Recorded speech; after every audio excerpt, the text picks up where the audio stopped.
esa sí sigue fielmente el texto. Esto no, esto ya estamos dejando claro que no.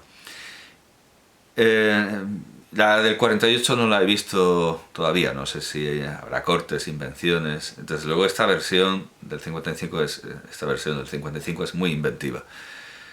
Tiene los tics... Bueno, no, es la segunda versión en el cine de la obra de teatro de Carlos Arniches. Y se trata, siempre en mi humilde opinión, de un claro ejemplo del cine nacional católico franquista de la época en la que fue rodada.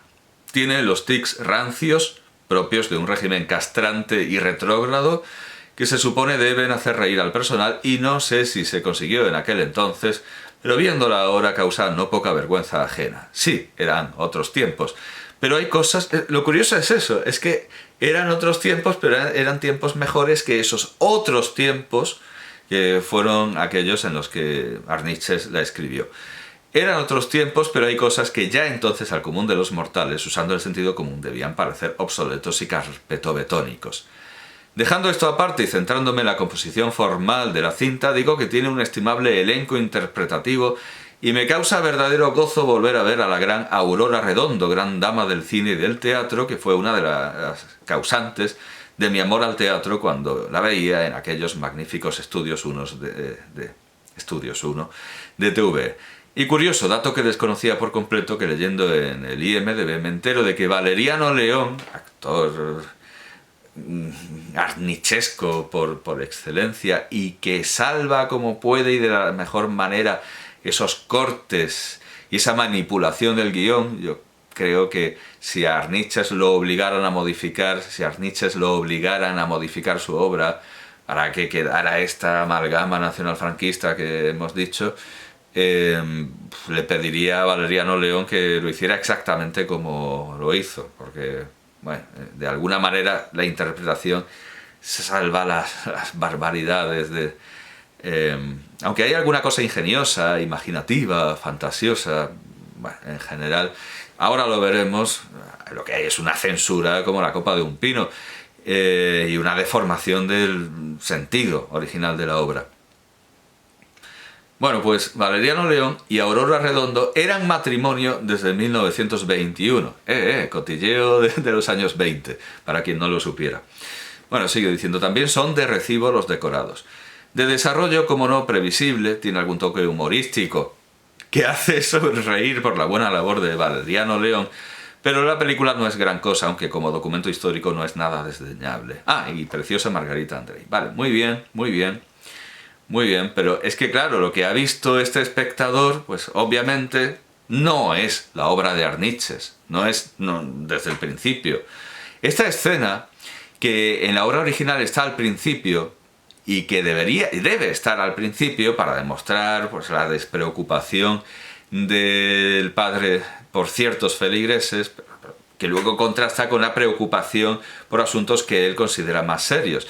Claro que, por supuesto, el maltrato doméstico es un asunto serio, es un asunto muy serio, pero es como lo de meter mano a las criadas. Es cierto que es algo reprochable a Arniches, pero no tanto como aquello de lo que se le acusa, que es de decir, no, que te pegue él, claro, que se siga emborrachando él y que te siga y que te empiece a pegar.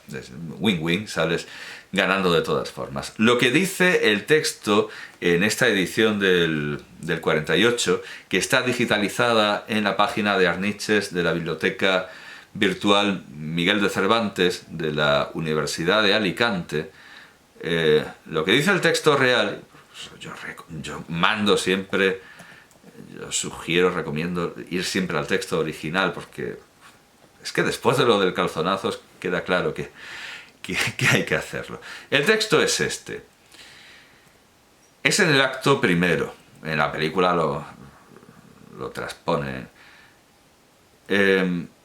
Doña Emérita, casi llorando, pero padre, don Froilán, apaciguándose poco a poco. Porque, por cierto, algunas acotaciones de Arniches pueden ser tan líricas como las de Valle Inclán. Y aquí, por ejemplo, hay unas descripciones de paisajes al principio de esta obra que hacen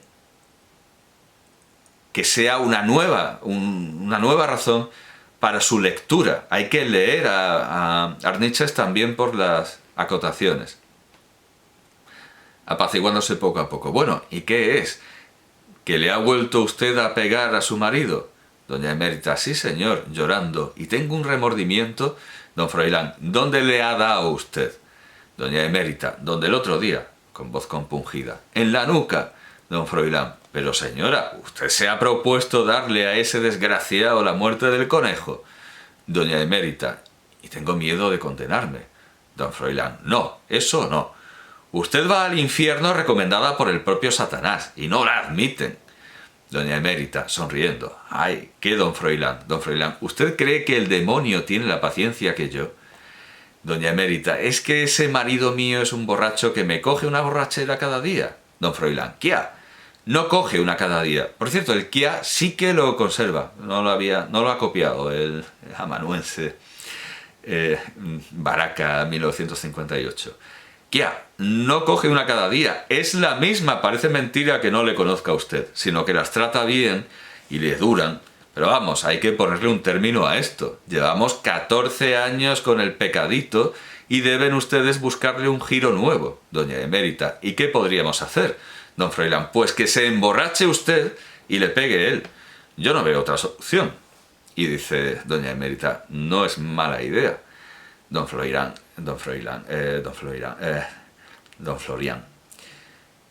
o pueden ustedes hacer otra cosa. Se emborrachan ustedes los dos, se pegan ustedes los dos y no aparecen por aquí ninguno de los dos. Y salimos ganando los 4. Doña Emérita, ¿cómo los 4? Don Froilán, claro, ustedes 2, yo y el tabernero. ¿Con qué largo? Doña Emérita, oiga usted, pues esa idea de que se va encantada con la proposición de emborracharse y que se peguen entre ellos. No la proposición de que el marido siga bebiendo y además le pegue. Creo que hay una diferencia. Aquí lo que tenemos es humor absurdo que trasciende, va más allá del humor con malos tratos del médico a palos, en el que el marido le pega a la mujer, hay uno que se mete, le pegan a él y todos están contentos. Eso también es un desastre moral. Aquí tenemos algo un poco más absurdo que se entiende como humor, pero que la censura, entendiendo que no puede tolerarse esa subversión tan peligrosa del orden de que la mujer le pegue al marido, pues hay que deshacer el chiste, hay que desmontarlo, hay que acabar con todo el tinglado y hacer que las cosas sean como deben ser, es decir, que el marido beba y le pegue a su mujer, que es lo correcto. Esa es la mentalidad del censor. Pero este es uno de los muchísimos pasajes con los que se destruyó esta obra. Y hay un artículo digitalizado en la Biblioteca Virtual Cervantes, también en la página de Arniches, imagino, aunque no sé si estará vinculada directamente a la página de Arniches. El caso es que está un artículo, El padre Pitillo y la guerra civil, de Juan Antonio Ríos Carratalá, del año 2006. Y esto es importante, es del año 2006, porque, claro, por el comienzo yo pensaba que sería un artículo muchísimo más antiguo, porque empieza así. En la trayectoria biográfica y teatral de Carlos Arniches todavía hay periodos poco conocidos. Uno de ellos es el de la guerra civil.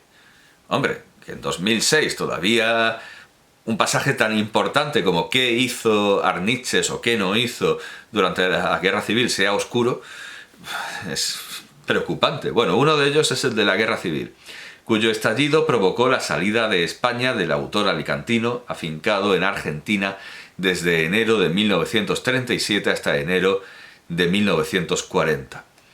Las razones de esa marcha y las actividades de Arniches en el citado país han sido expuestas hasta ahora con vaguedad. Pero un segundo, las razones de la marcha, tú te habrías quedado.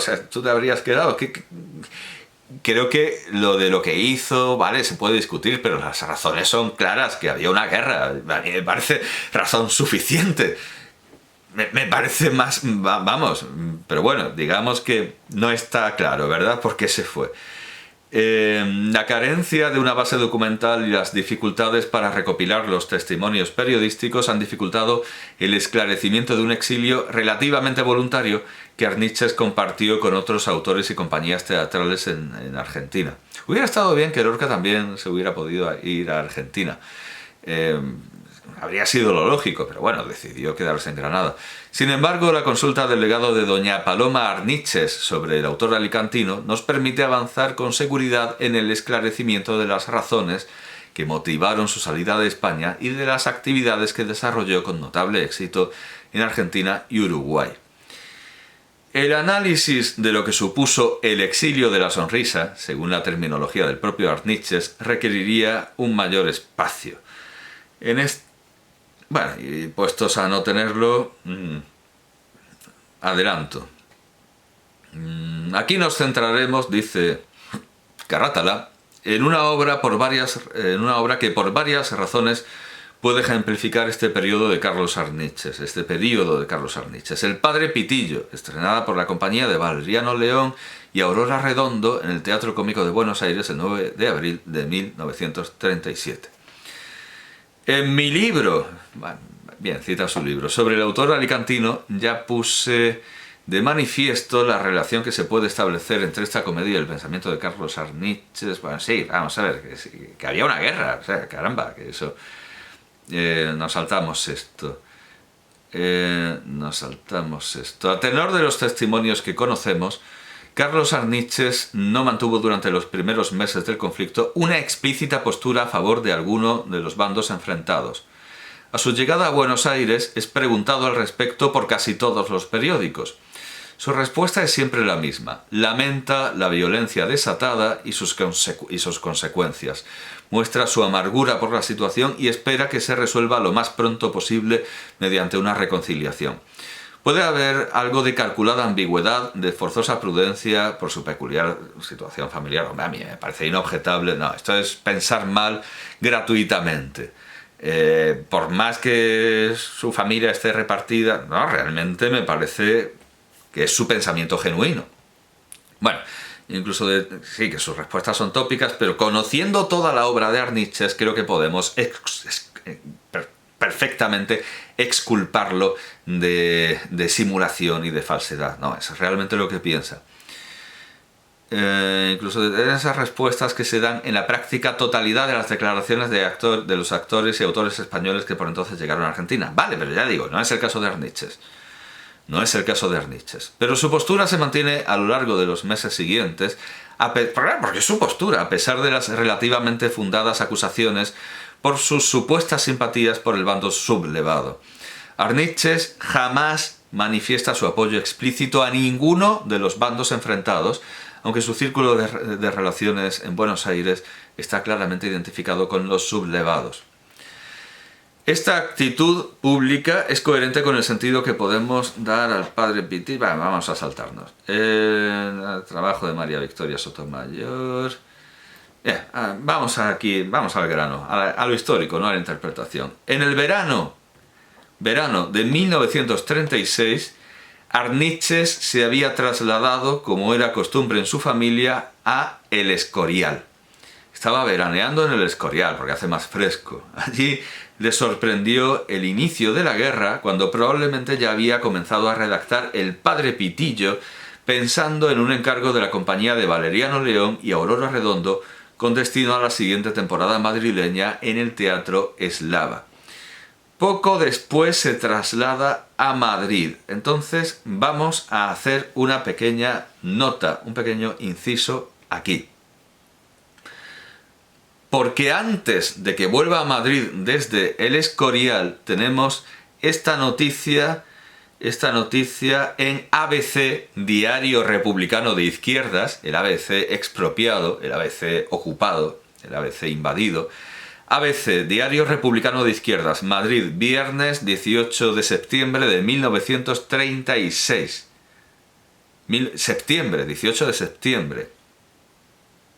Y hemos dicho que Arniches vuelve...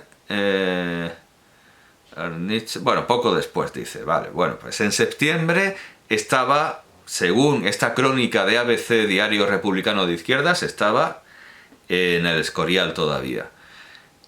Es una crónica firmada por Sam y... o era un acrónimo, ya no me acuerdo, yo esto lo miré, pero ya no me acuerdo de... Bueno, es una crónica titulada Informaciones teatrales, los proyectos de la Alianza de Intelectuales Antifascistas. Y tenemos a Rafael Alberti que dice, que declara lo siguiente. Bueno, le preguntan... le pregunta el periodista. Bueno, ¿y si os dieran el teatro español, ese teatro en el que desde 1994 está el nombre de Arniches, y si os dieran el teatro español, se miran, hay una sonrisa, crónica, ¿verdad? Esto es texto de crónica, se miran, hay una sonrisa amplia y satisfecha en todos los rostros. Al cabo, uno de los reunidos, cualquiera, ¿qué más da si el anhelo es común y el propósito idéntico?, responde: mentiríamos si no declarásemos que lo del español nos tiene ilusionadísimos. Planes, ideas, proyectos, no faltan. Para atenernos a la realidad presente, preferimos limitar las aspiraciones. La realidad presente es un Madrid bombardeado. Preferimos hacer un buen teatrillo de agitación a llenarnos la cabeza de enormes propósitos irrealizables. ¿Pero qué haríais? Insisto. Contamos, en firme, con 2 obras en un acto. No dice si responde el mismo... El caso es que la guía de todo esto es Rafael Alberti. El guía de todo, el Trujamán... Pero bueno, aquí parece que está hablando un escritor o un intelectual, así en general, un intelectual antifascista cualquiera. Y dice: contamos en firme con 2 obras en un acto. Al amanecer, de Rafael Dieste, y La llave, de Ramón J. Sender, Ramón J. Habíamos dicho que era, lo presenté hace poco, Ramón, ahora no carga esto, vaya, Ramón José, sí, Ramón José, yo no entiendo esa manía de las J. sí. Entre 2 públicos, 2 actos de Manuel Altolaguirre, y de un momento a otro de Rafael Alberti, en 3 actos. Además, don Carlos Arniches, en el Escorial, nos está escribiendo un sainete, cuya acción se desarrolla entre milicianas y milicianos. También contamos con El mono peludo, de O'Neill. Bueno, pues no tengo ni idea de qué fue de ese sainete. Obviamente, en el último volumen del Teatro Completo del 48 de Arniches, pues no veo nada que sea con milicianos y milicianas. Vamos a ver si en la lista de... Vamos a ver, pero dudoso, ¿verdad? 1900... Don Verdades, 1943. De hecho, ¿dónde está el padre Pitillo aquí? Ah, no, estas son las obras en colaboración. Vale, ya, perdón. Bueno, y las que no son en colaboración, que están aquí, bueno, pues tenemos, a ver, obras 36, año 36. ¿Qué tiene el año 36? Yo quiero, Andanzas de un pobre chico, 14 de enero de 1936. El padre Pitillo, 1937, en Madrid, en el 46. El tío Miseria, ya diciembre del 40. O sea, aquí ese sainete republicano de Arniches, pues qué sorpresa, no viene en la edición del 48, pero tampoco viene en ningún otro lado. Entonces, como mucho, a lo mejor podríamos interpretar que ese sainete republicano con milicianos y milicianas podría ser la adaptación de La alegría del batallón, que es de 1909. Podría ser la adaptación de La alegría del batallón en Centinela Alerta, Sentinelle Alerte, de Jean Grémillon y Luis Buñuel, de 1937. Es una coproducción. Bueno, es una coproducción, parece ser que el país es solo España. La productora es Filmófono, y es una película bastante delirante porque es una película republicana estrenada en Madrid en el 37. No sé si antes o después de que Arniches se haya pirado, pero bueno, el caso es que es una película sobre un texto de Arniches con guión de Luis Buñuel y Eduardo Ugarte, con dirección de Jean Rémillon y Luis Buñuel, y con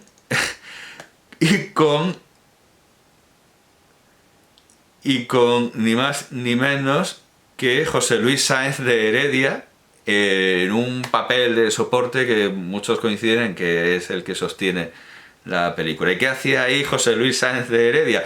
Pues sobrevivir en buena medida gracias a Buñuel, que aparte de, bueno, sí, prácticamente aparte de salvarle la vida, pues lo puso a trabajar. Sí, está ahí José Luis Sáenz de Heredia, está Arniches, y bueno, como hay tema militar, hay asunto militar, pues no sé, a lo mejor lo que les entregó fue no lo sé, porque el guión en realidad es de Buñuel y de Ugarte, y Arniches no parece haber tenido parte aquí. Yo intuyo, yo entiendo que Arniches, si esto llegó a existir, pudo hacer lo mismo que hizo con el texto del Padre Pitillo. Ahora lo vamos a ver. Entonces, se traslada a Madrid, donde asiste a la transformación radical de la Sociedad de Autores, que presidía provisionalmente en ausencia de Eduardo Marquina, y a los primeros bombardeos.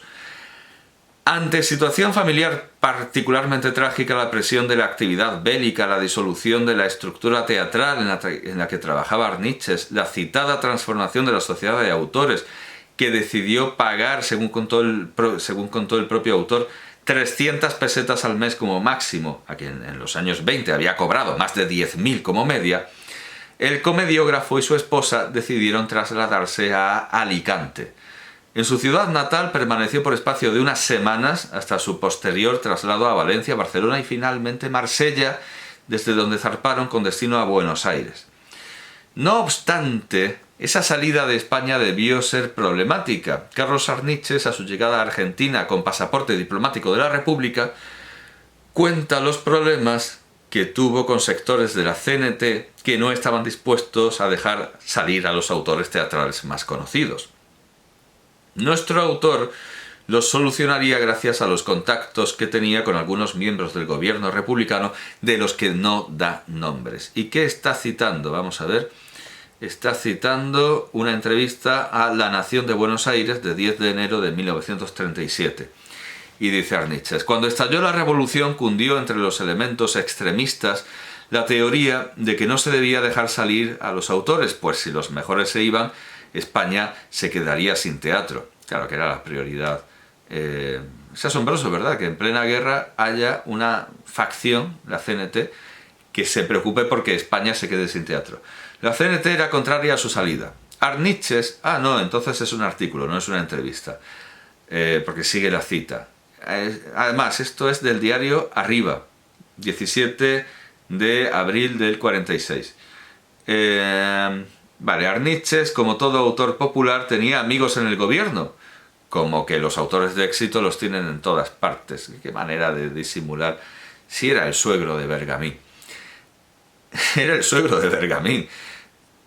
Entonces el gobierno halló la solución del pasaporte diplomático para que nadie se opusiera a su salida, con el agregado de que, esto es cita, realizaría la propaganda en el exterior de la República Española. O sea, él se fue con el compromiso de hacer propaganda por la República. Cosas muy explicables en un Estado revolucionario. Pero Arniches jamás ha intervenido en política, ni ha querido hacerlo. Según Valeriano León, Arniches rompió ese pasaporte diplomático de la República en un gesto de adhesión al bando sublevado durante su estancia en Argentina. Pero claro, esto es Arriba en el 46, ¿qué van a decir? ¿Qué van a decir? Nuestro autor dice, o tal vez a las gestiones de su yerno José Bergamín. Hombre, a ver, digo yo, es lo más lógico. Aquí hay una nota. Es que es el chocolate del loro, haber empezado por ahí. O sea, y veo que es una hipótesis que no defienden muchos. Gonzalo Penalba no dice nada al respecto en la biografía de Bergamín, Tras las huellas de un fantasma, de 1985. Pero bueno, yo qué sé. Tampoco me parece algo tan oscuro. Sin embargo, sigue diciendo Carratalá, el problema más grave sería el económico, pues el que había sido rey del trimestre, se cobraba por trimestres, bueno, eso lo veremos en otro artículo, y había ganado cifras millonarias como autor, atravesaba una difícil situación por el estallido de la guerra. Fue necesario que Valeriano León le pagara desde Buenos Aires el importe de los billetes, y no es casual que, entre los documentos conservados, se encuentre el telegrama del citado actor confirmando la entrega del dinero.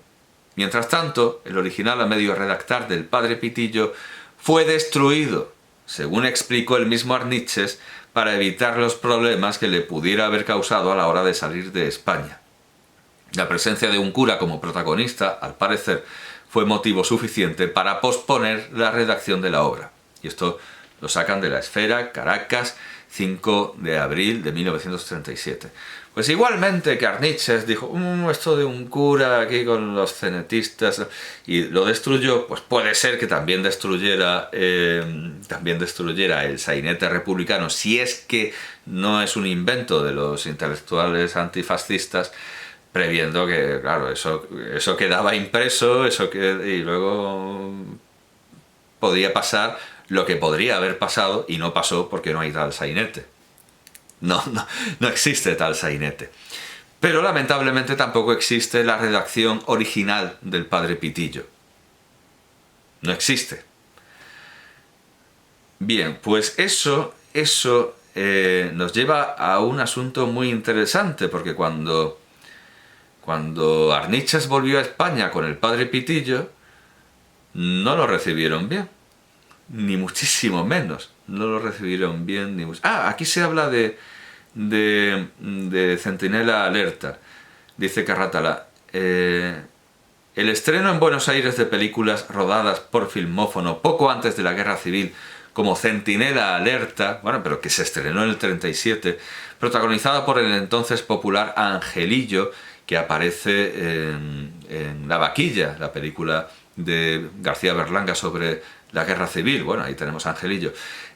Por el entonces popular, en un gramófono, claro, Angelillo, y estrenada con éxito en Madrid en julio de 1937, y Don Quintín el Amargao pronto dio paso a la colaboración de Arniches con el cine argentino. Bueno, sí, pero aquí no se habla del pequeño detalle de que Centinela Alerta fuera una película republicana, hecha por republicanos, y José Luis Sáenz de Heredia. Bien, bueno, vamos a la recepción. A su vuelta de París en 1939 sigue colaborando con otros autores argentinos en una serie de obras de las cuales solo tenemos los títulos y algunas referencias vagas. Ahí se ha perdido obra de manera Che, cuidame, esa loca, y Amor y Sia, Amor y compañía. Por lo tanto podemos cuidame esa loca. Por lo tanto podemos afirmar que Arniches mantuvo su habitual intensidad de trabajo, a pesar de que poco antes de la Guerra Civil ya había manifestado su cansancio en una entrevista realizada por José Luis Salado. Vamos al grano, la vuelta, el regreso. No obstante, su padre Pitillo había vuelto antes, antes de que se reintegrara al servicio teatral. Arniches había llegado el texto estrenado en Argentina. Su padre Pitillo había vuelto antes y no fue bien recibido en la España de la posguerra. Concretamente se representó en el madrileño Teatro Lara el 6 de octubre de 1939 y fue retirada poco después de la cartelera.